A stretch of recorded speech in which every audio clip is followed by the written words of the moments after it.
Često se dešava da pacijentima damo neke vežbe i onda kao ne znam jeste radili, kao pa nisam. Pa da, s obzirom na to da oni bukvalno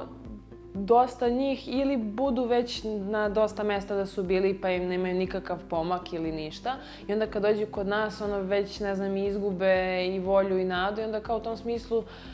sam razgovor sa njima ih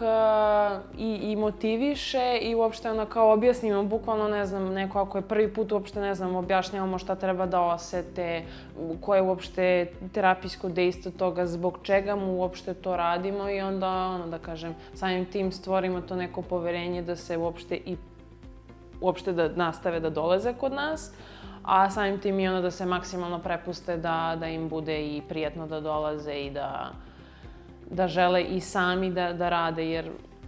često se dešava da pacijentima damo neke vežbe i onda kao ne znam jeste radili, kao pa nisam. I onda tako da u tom smislu ono kao motivišemo ih da i oni sami kasnije vežbaju, da sami napreduju, da održavaju to što smo mi postigli, jer ne možemo mi ovde, mislim, kad završiš sa terapijom moraš ti da nastaviš da održavaš taj neki to postignuto stanje, da se jačaju mišići, kako se to ne bi vraćalo.